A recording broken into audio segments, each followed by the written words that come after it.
Isang mapagpalang araw po sa ating lahat mga ka-TH diyan sa Luzon, Visayas, and Mindanao. Good morning mga ka-TH.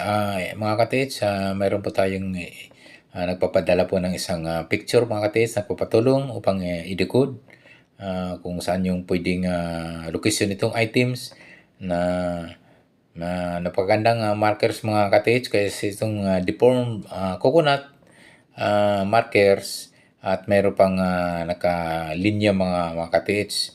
Ito yung apat na kikita ko ritong nyug na naka-align. Tapos yung isa ay naka-bend.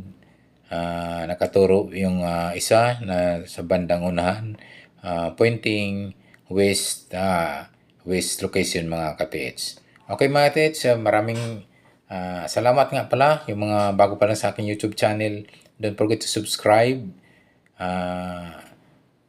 Para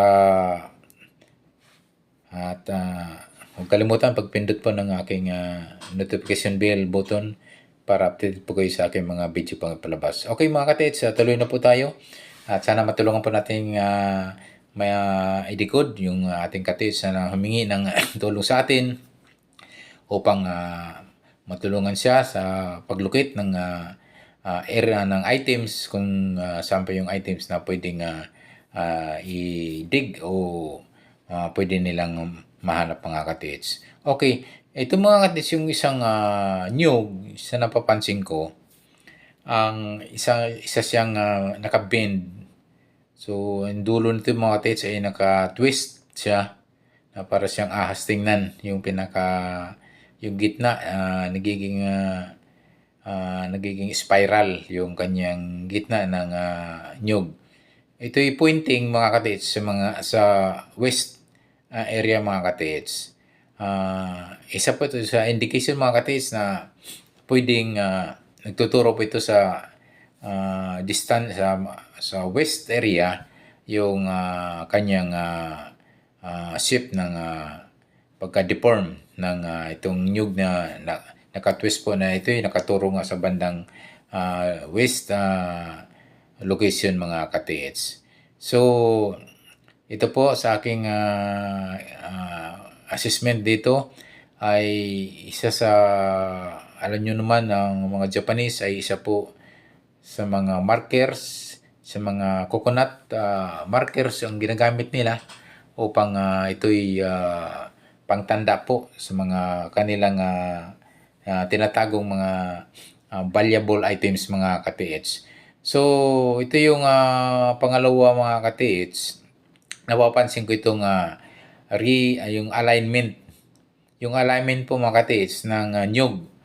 Kung saan mayroon siyang bukod itong naka-twist, naka-bend siya.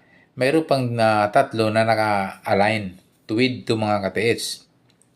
So, ito mga ka-TH, i-check nyo mga ka-TH yung paligid nitong apat na nyug na baka mayroon po itong mga bato or punong kahoy na pwedeng magiging counter sign mga ka-TH. O baka pa mayroon pang mga nyug to tulad ng itong nakita ko nasa picture po na apat na naka-tuwid na katabi-tabi mga ka-TH. So, ito ay sa tingin ko mga ka-TH ay isang palatandaan mga ka-TH kasi nga kung bakit sa sobrang apat lang at sunod-sunod pa yung kanyang naka-align pa talaga, tuwid na tuwid. Yung maliban po yung isa na naka-bend, naka-twist po yung kalahating katawan ng nyug at pointed to west area mga ka-TH. So, ito yung mga ka-TH, ang unang gagawin nyo, yung ka-TH na nagpadala nito, i-check nyo mga ka-TH yung paligid. Baka mayroong mga bato dyan na nagdidistansya dyan mula sa apat na puno ng mga 2 to 3 or 4 meters ang layo mga ka-TH. Dyan sa apat na puno mga ka-TH isama mo yung apat na puno mismo. Mula sa apat na puno, i-check nyo yung paligid. I-check nyo yung paligid, baka mayroon pa may mga bato dyan na pwedeng paglagyanan ng counter sign ng or markings na mula sa niyog mga katiits. So, gamitan yung mga katiits ng metal detector o mayroon kayong scanner locator, 2 to 3 hanggang 4 meters yung layo mula sa puno, itong 4 na puno ng niyog. I-detect nyo mga katiits yung paikot at ang mismo yung kanyang area kung saan yung itong nasarap mga katiits sa pointing west mga katiits.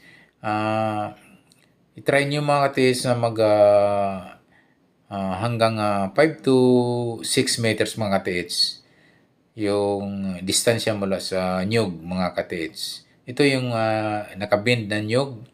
I-try nyo yung west area. Pinpoint to west area mga katiits. I-check nyo. Tingnan mo na baka mayroong may mga bato dyan o mayroon pang pwedeng maging counter sign pointing the items. Kung wala naman, i-detect nyo mga katiits by metal detector mula sa puno hanggang 5 or 6 meters or scanner locator gamitan nyo. Ganun din nyo po yung opposite, yung east mga katiits. Gamitan nyo din yung or 6 to 5 meters, 5 to 6 meters ang layo mula dun sa pinakaunang nyug mga katiits, yung mayroong naka-deform yung gitna, nakabali. Ay, para siyang spiral ang dating mga katiits. So, ganun din mga katiits yung kanyang bandang south. I-check nyo din, gamitan nyo rin ng metal detector upang baka maya yung kanyang alignment, yung item pala naka-align din yun sa yun isa pa kong napansin kasi nga itong kakaibang klaseng posisyon ng 4 na nyug na naka-align, matuwid, at baka posibleng sa opposite side itong items to na kanilang linalagay. So, i-detect nyo yung mismong south mga katiits.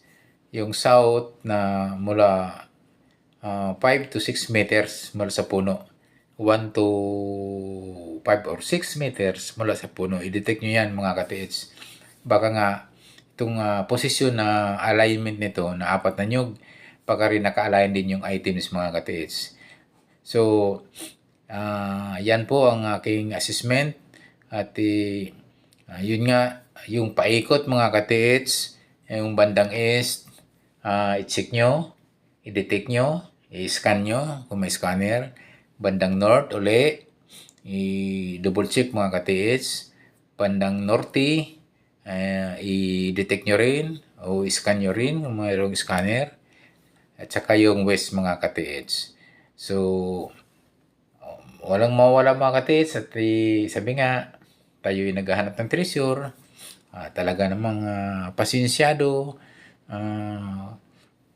Sabi nga, tayo'y parang naghahanap ng treasure sa butas ng karayom. So talaga namang tiis lang mga katiits kasi nga pag yan naman ay tayo yung naka-hits ay talaga naman.